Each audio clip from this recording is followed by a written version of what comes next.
talk proportionally to sign size so we can get on to David, who's really wonderful, and I know you'll enjoy it. Thank you, Scott. I always know that when you praise me, I'm probably going to fall on my face. But truly, I have to say thank you to you, because to the extent that I can have any authority speaking nationally, it's really a tribute to the tremendous work done by people in this room. Consistently, Vermont has had, and again, we have some of the strongest scores nationally on NAEP, the National Assessment of Education Progress. So when I can say some of the powerful things we've been trying to say as a state around the importance of broad measures of learning and at looking at things like post-secondary access and transferable skills and 21st century skills as really essential outcomes, I can make that argument because we've got those other bases covered. So I really have to thank all of you first, because you make it possible for me to have credibility when I try to push nationally for a little bit more flexibility around what we know is really important. I wanted to start with my own quiz of who's in the room. I would just like you to stand up if you are the first in your family to go to college, or in the first generation of people to go to college.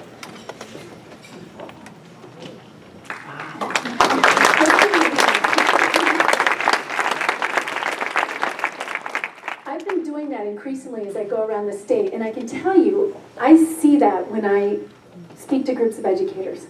I don't see it when I speak to a lot of different groups, and I think that says something about who educators are. I'm one more generation removed, but I know I went to college because somebody saw my mother and helped her get to college when her mother was a single mother who was unable to support her own children. Someone lent her privilege, so I have privilege I can try to lend to other students today, and I think that's why so many teachers around the state are first generation. They understand the power and the gift that was given to them, and they're working to make sure others who are just as deserving have that gift as well. And I think that speaks really powerfully about who we are as a state. I also love this particular session because it's not just about quality and flexibility and achieving our incredibly important Vermont goals. It really is about equity as well. And I was just telling Scott before we started about an experience I had at another session organized by John Spinney, where a student from Think College was trying to show me a video she produced. And this was a student with Down syndrome. She was trying to show me a video she produced, and she got a little frustrated because I was a little slow on my iPhone. And couldn't get it fast enough, so she took it, set up my iPhone, then she commented on the way my iPhone was organized and made some changes. And I just have to share that because to me that's when I just feel, again, so proud to be part of this state. We've learned so much about learning, and being able to free ourselves from very narrow test-based metrics of learning has allowed us to see strengths in so many other places and to recognize and celebrate the many ways our diverse students can really celebrate and contribute to the state of Vermont. And the student was absolutely right. I am somewhat technically challenged, and if there's a way to mess up an iPhone, I will do it, as my daughter tells me as well. But my point is that it's just such a reminder, if we take the time to personalize, to look at the students that we work with, we may not make that mistake we've made so much in the past of underestimating what they can do and where they can go. And we have to be so careful, and one of the supreme powers of the kind of personalization that you're trying to push is it challenges us all to take a deep breath and be really mindful of the gifts each of our young people bring to the table, and figure out not how to make them fit some preconception of where they should go and what they should do, but to figure out what their gifts are, what their interests are, and how to leverage those gifts and interests to help those students go as far as they can, wherever they choose to end up. So I just offer that as my story of the promise of this kind of event, and I'm always thrilled to see so many special educators and regular educators and counselors and diverse groups and stakeholders coming together around this shared goal of helping every child figure out what they need to learn to get where they want to go, and how they can then become the authors of their own life, however they choose to do that. So really, this is such a great opportunity. Just to put us in context, we are really at such an exciting moment, and I don't want to minimize the work that's involved because I know how hard you are working to take advantage of the new policy tools. But I couldn't start without mentioning this, and this is that we have these incredibly powerful new policy tools that are there for you to make sense of and you to help us figure out how to use to create better opportunities for our kids. Act 77, giving children an opportunity to try college while they're still in college. If they don't know anyone who went to college, how else are they going to know that they can do that? And that might be part of their own future identity. Work-based internships. A child has an interest but isn't sure. To be able to go out and spend some time in a business or in a nonprofit and actually see what adults do when they're working and what that work is, to begin to make that connection between what they're doing in school and where they want to go. Give them a concrete picture in their head of where they need to end up so they know why they're learning the things they do on the way. Governance reform, and I know this is very controversial, but I want to remind you of the purpose of that because that is how we have to start that conversation. That bill is around quality and it's around opportunity and equity and making sure that no matter where you live in the state of Vermont, you have access to the kinds of rich opportunities we know help students learn, and it shouldn't be dictated by the zip code of your town and the wealth of your town. We also know that we have this incredibly ambitious new set of education quality standards, and some of you have been deeply involved with David, who's speaking in just a minute, around developing a deeper understanding of what those transferable skills are, how we can cultivate them across all the critical outcomes in the Vermont education quality standards, and how we'll know if we're doing a good job when we are. And part of that work is not just about understanding what these little increments of education quality standards are, but it's taking the time to work with our colleagues and develop a shared professional understanding of how we bring coherence to this. How do we take our vision and use these tools that we have and put them together to support our students in a coherent and coordinated way? And then some of you, has anyone here been involved in the Education Quality Review Summit? We've got a couple. So we have a group of broad stakeholders from every county in the state who are meeting, including meeting tomorrow. Well, you really have a busy week, Michael. But to sit down and ask this question, if our schools are doing a wonderful job for students, how will we know? What will we look at? What are all the diverse measures that we might look at? And then if we went and visited those schools, how could we take advantage of a visit to different systems to actually begin to share some of the best practices that are being developed? Because if you have, it's sort of, when I became a principal, I realized I finally had what all teachers should have, which is the opportunity to look at lots of teaching. And now as secretary, I have the opportunity you should all have, which is to go and visit different schools and see all the phenomenal innovation that teachers are trying to do in their classrooms. We need to make sure that as professionals, you have access to that. And one of the logic behind the education quality reviews is to make sure that we create some structures that allow you, as you're doing this incredibly important innovation work, to share across sites.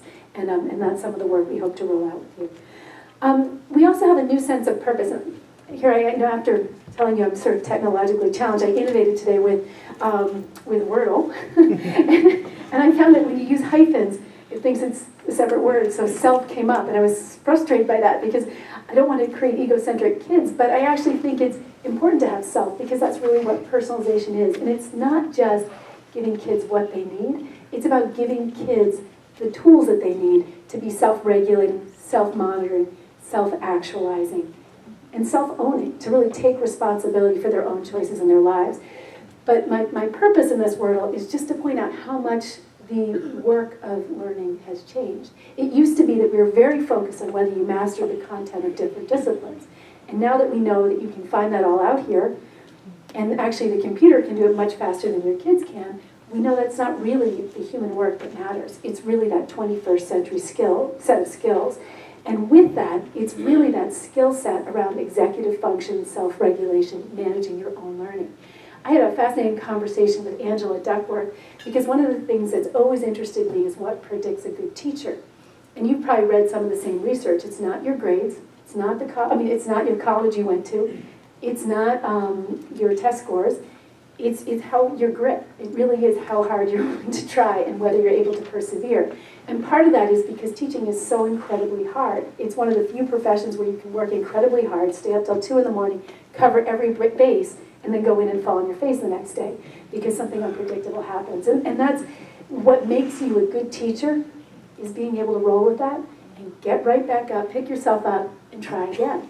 Come back. It's a challenging child. You got to try to find another way to help them grab that concept, take their work to the next level.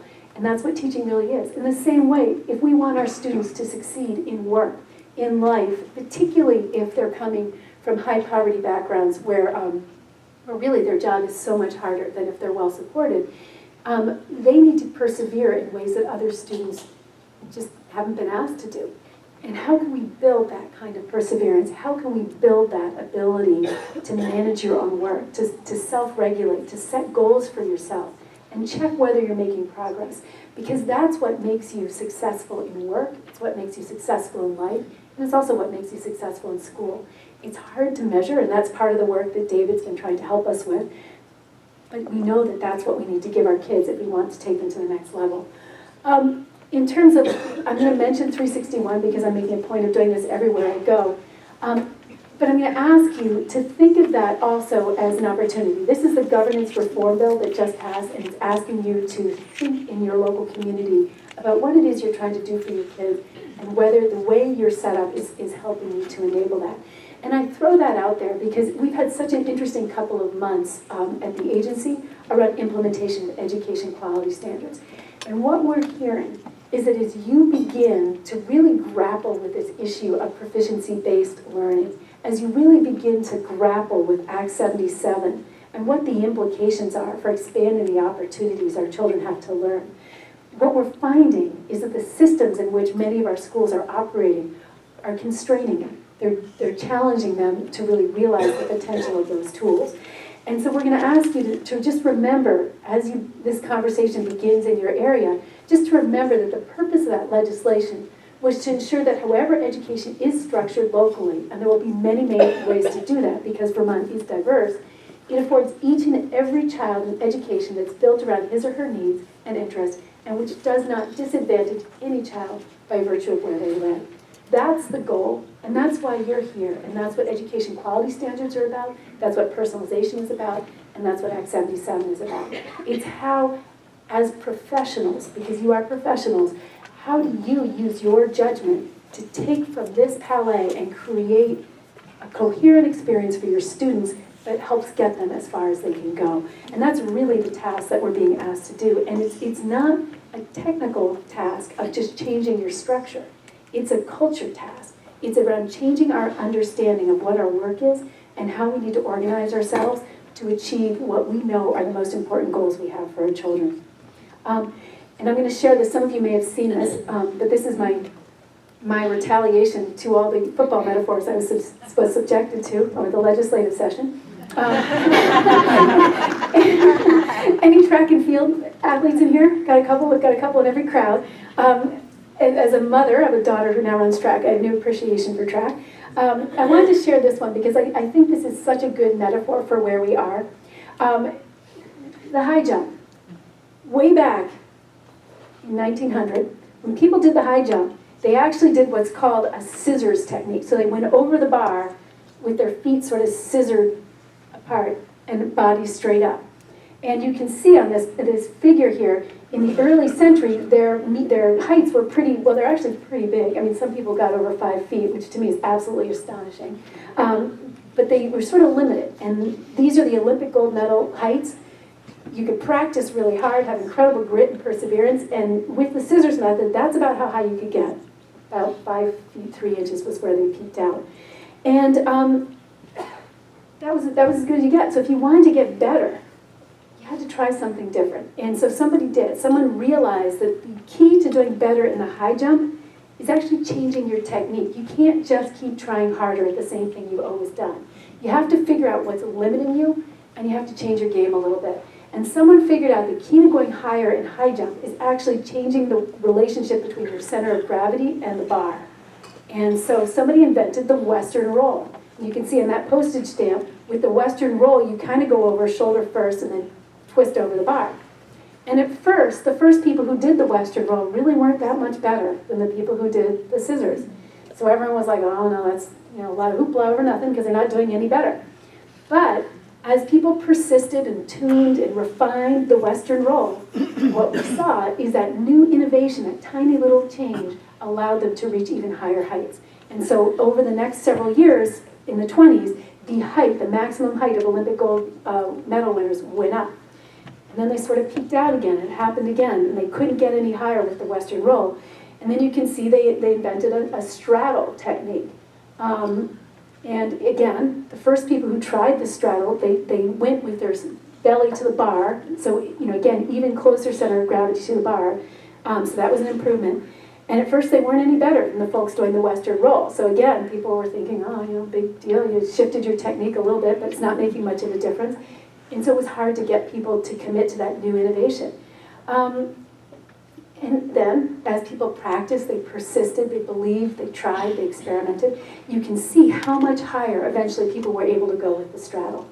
And then they sort of peaked out again, just over 2.2 meters, and that was it for a while. And then in 1980s, there was an innovation, and I think the biggest innovation was probably softer landing mats that were a little fatter.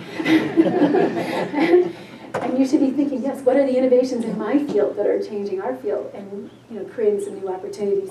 And a guy named Dick Fosbury realized that when you have really soft landing mats, you kind of don't have to worry about how you land as much. So you can take some risks and try some new ways of going over that bar. And you can see in that last postage stamp, Dick Fosbury realized if you led with your head and went over sort of backwards, you can really peel your weight right over that bar. And you can see how much of a difference. That was a sort of a disruptive innovation in that he was able to push the innovation of high jumping to levels that back in the 1900s, no one thought was physically possible. Little tweaks in technique, changes in technology or innovation, and we are doing things that nobody believed was possible. So I offer that as you begin today because you have this incredibly rich portfolio of tools. And I want you to think about how are you the Dick Fosburys? How are you going to take advantage of the new things that are in place? When I think of neuroscience, and I think of what we know now about the plasticity of the brain, that things we used to say were disabilities, we now know we can teach in ways that develop new neural pathways and create new opportunities for kids that we didn't think were possible. When I know now what we know about the relationship between poverty and neurological development, what I know and you know, is that when we accept that high poverty children, people living in high poverty backgrounds won't perform as well, what we're accepting is inequity. What we're saying is it's okay to systematically deprive some students of the nutrition, the health care, and the kinds of opportunities that we know will actually develop the capabilities they need. Think about technology. Think about assistive technologies and how that's changed the way people come to education and the way they're able to bring their own strengths to bear in a much more diverse set of opportunities. We don't have limits that we used to take for granted. What are we going to do to take advantage of those new tools and those new innovations and new opportunities to really change the game for our children and be those Dick Fosburys, be those high jumpers who raise what we expect for our kids and for ourselves, that next level. So in closing, I ask you just to think as you sit here today, as you listen to David, as you talk with your professional colleagues, I want you to ask yourself, what are the limitations that prevent us from making our systems better? What's keeping us from doing what we all know we want to do? You wouldn't be here today if you didn't want to do it. How can you change, bend, break those limits? What are the innovations that you can take, and just think of technology again, the ability to personalize learning at an affordable price in a way that we couldn't have done even 5 years ago. What are the kinds of things that we can take advantage of to push ourselves to higher levels? And what are the how we've always done it assumptions that might be keeping us from finding ways to create a better set of opportunities for our kids? I'm incredibly proud to be part of Vermont. I was talking to John. He said we're one of the only states, I think we are, John is the only state that has both strong legislative and standard support for proficiency-based learning and flexible pathways. The only state in the country that has that set of tools. Think of that. You've got this strong structure, this enabling context that's going to let you, as professionals, innovate to figure out how to put together this for our children and help show the way to the rest of the country. What an opportunity, and I'm really excited that you're here today to take that on, and I'm going to turn it over to David, who will, I think, start the conversation and keep us moving. Thank you so much.